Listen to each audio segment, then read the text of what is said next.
All right, the Chargers just quietly made the perfect move. And when I say quietly, I'm just going to start off by asking a question. How many of you know that the Chargers gave the unrestricted free agent tender to J.K. Dobbins? How many of you know? Because this happened back on April 29. I think a lot of us missed it, and a lot of us are thinking to ourselves, well, they brought in Najee Harris, they brought in Omarion Hampton, so J.K. Dobbins is probably done with this team. Not so fast, my friends. All right, not so fast, my friends, as Lee Corso would say. And hey, here's what we do on this channel. We are Lions fans, but we have a special connection with the Chargers. Love the Chargers growing up, but even more than that, you got our guy. We are also almost as big of Michigan fans as we are Lions fans. We have another channel, Sports Talk Detroit. We even have another one, Sports Talk Extra, but we have this connection with the Chargers. We wanted to make it its own channel and give you kind of an unbiased view of what you're looking at. And also, we've been living the Harbaugh train for a decade, so we understand what he's trying to accomplish. And one thing that you will realize about Harbaugh is he can never have enough depth. He can never have enough running backs. So we're going to go into this video. What in the heck is the unrestricted free agent tender? Like, what does that mean? Is he actually a Charger or not? And will he be on their team this year? But also kind of what are the other things that it means? And then we're going to jump into what this running back room actually looks like and why I think it would be a very good decision to keep J.K. Dobbins around, because I think he provides something that the other guys might not necessarily provide. All right. So the transaction reports show that he became a free agent at the start of the league year. Under the terms of the tender, the Chargers will have exclusive, I'll show you this as well so you can see it. They will have exclusive negotiating rights with Dobbins if he has not signed with a team at the start of training camp. He would stand to make $3.428 million if he played out the year under the tender. I've seen other ones where it's like $1.1 million, but anyways, if Dobbins does sign with another team, the move will still count on the compensatory pick formula for both the Chargers and Dobbins' new team.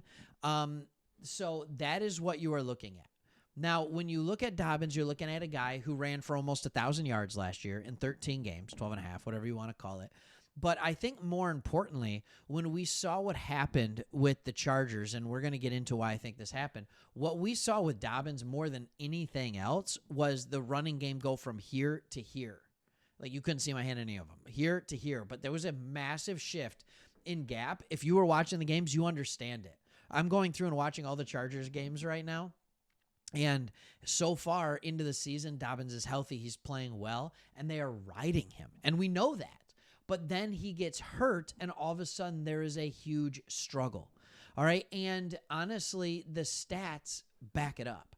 When you look at the stats from this team last year, J.K. Dobbins ran the ball almost twice as much as anybody else. He got 15 attempts per game. But here's the big one. He averaged 4.6 yards per attempt. That, I think, is what the important one is to me. And also, he got in the end zone regularly. The guy who got the second most carries was Gus Edwards, who looks like the ghost of Gus Edwards past, right? And he got 101 carries, but here's the big difference. 3.6 yards per carry. So J.K. Dobbins showed that he can be effective on volume with this team. Now, there was a lot of big runs, things like that. Kamani Vidal was actually just as effective as Gus Edwards. And Justin Herbert was actually the third leading rusher and second leading rusher as far as yards per carry. Why am I telling you all this? I'm telling you all this because basically it was J.K. Dobbins and nobody else. So you go out there and you get Najee Harris. Najee Harris has been in the league for 4 years, and it feels like he's been in the league for 7. He's been playing for the Steelers. You saw him in, week 3 last year. Here's the thing about Najee Harris. He gets 1,000 yards every single year. That's what he gets. But it's on extreme volume. When you look at his stats, you see over the years he's averaged 3.9, 3.8, 4.1, and 4 yards per carry. He is not an explosive back in that sense. And one can easily wonder, is it Najee Harris? Is it the offensive line? And I think the answer is it's a little bit of both. So you bring in Najee Harris, it's like, oh, in that downhill running game that the Chargers have, it's going to go really well. It's going to be like Gus Edwards was back in when he played for the Ravens. The problem is Gus Edwards now with the Chargers wasn't even close, and the dip didn't happen this year. It happened last year. If you look at Gus Edwards, he consistently, his first 4 years in the NFL, averaged over 5 yards per carry. Then in 2023, he was forced to be more of a lead back for the Ravens, and this was the year that your OC left, so he wasn't there in 2023, and he only averaged 4.1 yards per carry, and then it continued to go downhill with the Chargers at 3.6, which is bad. So you bring in Najee Harris, you bring in Omarion Hampton, fantastic, but that feels like that's kind of the same running back. Omarion Hampton is a more explosive, less experienced Najee Harris. They're both big, pounding guys. But what about the other guy? What about the other guy? What about this, hey, who can, be shifty, who can make people miss at the next level, has those fluid hips, all of that kind of stuff? That is J.K. Dobbins.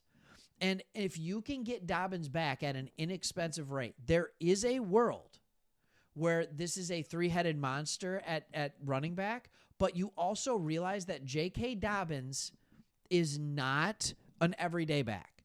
He will not stay healthy. The healthiest he's ever been was last year, and he got 195 carries for 905 yards. But if he ends up coming back, he will be the best number 3 running back in the NFL, period.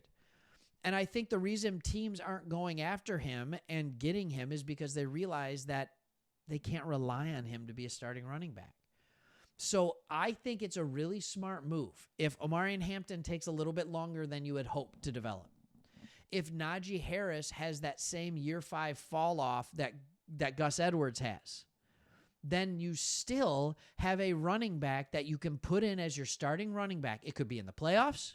It could be at the end of the year, and you will have a formidable running game no matter what the circumstance. And then you went out, and we've talked about this on the offensive line. You went out, and you were able to get Mekhi Becton to help shore up the run. That right side is going to be brutal to run on if Becton plays right guard. And so I just look at it, and I just kind of keep saying to myself, like, these are the kind of smart moves when it's inexpensive that you can go and get guys like this, and it totally makes sense. But by giving him the unrestricted free agent tender, he's still able to go sign with another team. He's still able to go, but you ensure yourself that you'll still get compensatory consideration because, if you, based on who you lose, who you bring in, stuff like that, you might get compensatory picks in next year's NFL draft. But also you say, all right, if you haven't signed by a certain time, then you're going to be with us. So it puts a little pressure, but it also tells J.K. Dobbins, like, we do like what you did for us last year, and we would like to have you back. And I think that's good business. All right, thanks for watching. See you on the next one.